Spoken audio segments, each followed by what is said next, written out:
I'm the Love that. CEO and owner of Jaffe. I have two business partners, and Jaffe is a legal marketing, branding, and PR agency. And we have been in the business since the US Supreme Court allowed law firms and lawyers to actually market themselves, which was about 45 plus years ago. Wow. Yeah, so we kind of got the ability to write the book on Yeah. legal marketing and legal PR. And we've been a virtual based firm for 30 plus years. So we kind of also really dove right into the idea of I think the benefits of that at home work environment way before it was okay. And I still question whether people still think it's okay. Well, we'll go into that. You were way ahead of your time, 30 We years were. ago. We were. Wow. Yeah.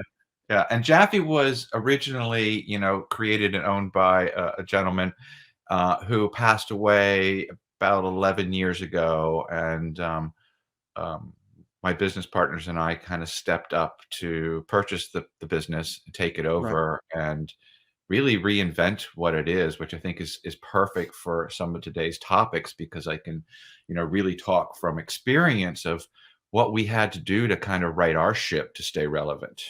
Yeah. Yeah. No, love to hear that. We love to hear that. How did you find it just kind of on the remote work? Um, 30 years ago, I wasn't working 30 years ago. I've got to say, I started working I finished university in 2002, 2003.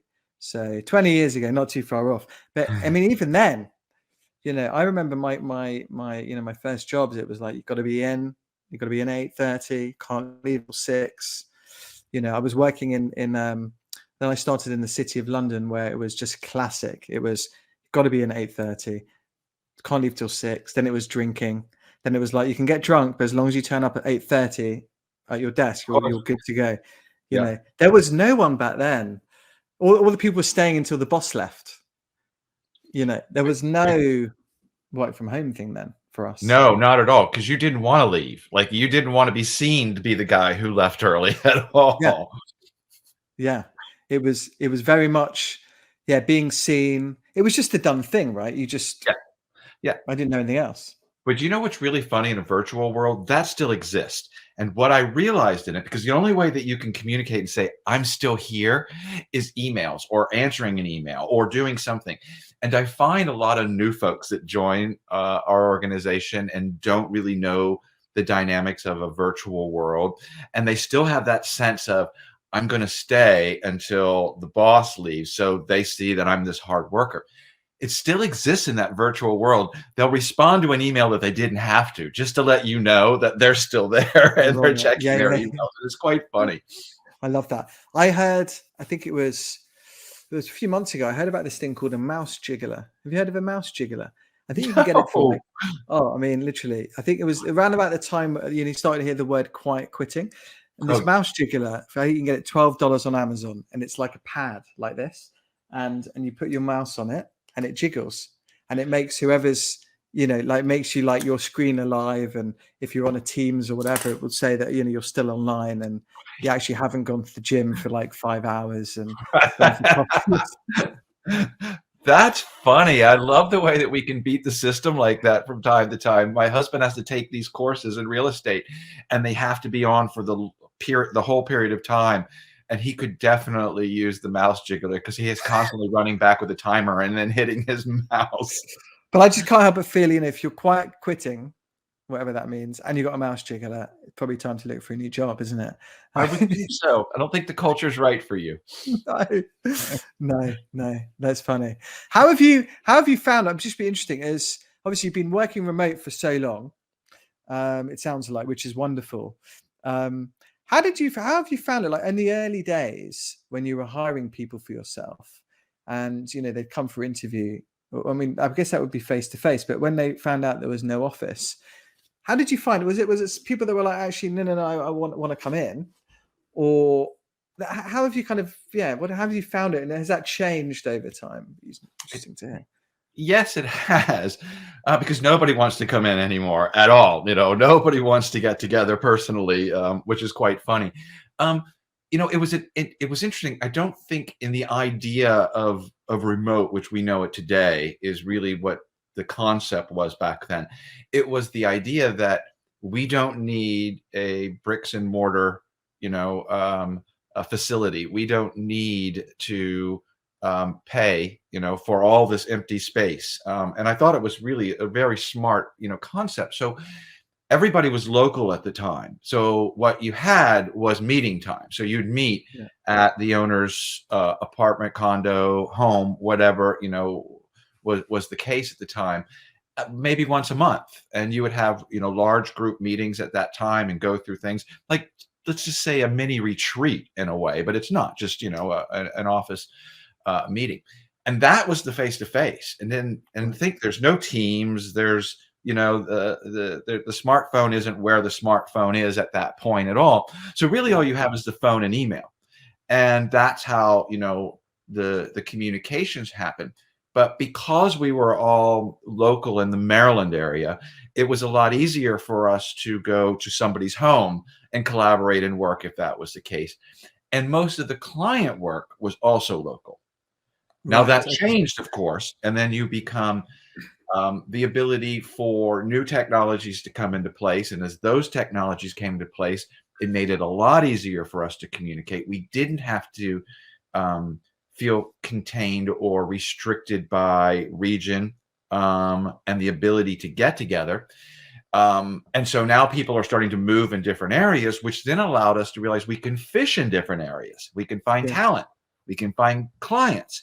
So just being comfortable with the idea that I don't have to measure somebody coming into the office and the time they come to the office. I don't need to have that personal collaboration. And if so, it was organically happening because people kind of felt they wanted to get together, or they invited you over to the house and you had lunch at their house and you had your teammates there. And it was really a great dynamic. But as we continued to grow, it was really how those technology tools fell into place that made things a lot more efficient for us and the ability Yeah. for us to collaborate more. And so we just kind of kept evolving with that. And then along comes COVID, and everybody has to shut down. And being the law firms as our client base, which are usually slower to adapt to things, always conservative, was in a panic mode. You Yeah. come to work, we collaborate in war rooms, and I need my receptionists and my teams, and associates must come to work and do the work. And it was pure panic. Yeah. And so everybody's running around, talking about TikTok and baking bread and doing these things, and we're kind of going, hold on, it's the same day for us. It's exactly the same. So we started writing policies and helping people with their announcements and communications and how to actually operate within that virtual sector.